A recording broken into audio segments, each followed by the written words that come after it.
Menene preposition? Preposition wasu kalmomi ne da ake amfani da su a cikin jimla domin a nuna inda wani yake ko wani abu yake faruwa. Misali, a kan tebur, a ƙasan gada, a cikin gida da sauransu.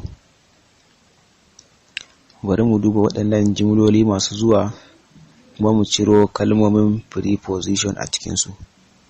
I live in Nigeria and Aliyu lives in Ghana.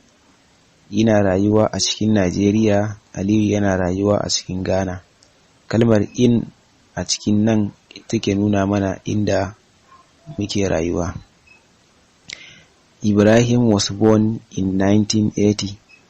An haifi Ibrahim a shekarar 1980. Kalmar in a nan ita nuna mana a cikin lokacin da aka haife Ibrahim. Fishes, frogs, and seahorses live in water. Kifaye, kwaɗi da dokunan ruwa suna rayuwa a cikin ruwa. Kaga anan kalmar in ita ta nuna mana inda kifaye da kwaɗi suke rayuwa. I place my books on our table. Na ajiye littattafaina akan tebur ɗinmu. Kaga kalmar on ana ita nuna mana na ajiye akan tebur. They were sitting on the bench. Suna zaune akan tebur. Kaga kalmar on ta nuna mana inda suke zaune. We are going to meet on next week. Sati mai zuwa za mu haɗu. Kaga on ita ta nuna mana lokacin da za mu haɗu. Kaga kenan on ita ce preposition anan. She keeps her school bag under a table. Takan ɓoye jakar makarantarta a ƙarƙashin gada. Takan ɓoye jakar makarantarta a ƙarƙashin tebur. To kaga kalmar under ita ke nuna ƙarƙashin abu, ƙasan abu. You rest under the shade of a big tree. Kakan huta a ƙarƙashin inuwar babban bishiya.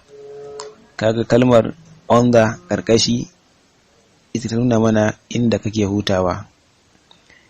Yusuf and his sister study computer science at BUK Kano. Yusuf da ‘yar uwarsa suna karanta ilimin computer science a jami'ar Bayero da ke Kano. Kaga kalmar at a nan ita nuna mana inda suke karatun. The meeting will be held at 9 o'clock. Taron za a fara shi a ƙarfe 9. I saw a lorry was passing through a tunnel. Na ga babbar mota ta wuce ta cikin hanyar ƙarƙashin ƙasa. Through shine wucewa ta cikin abu ko ta hanyar abu. Kaga shine preposition.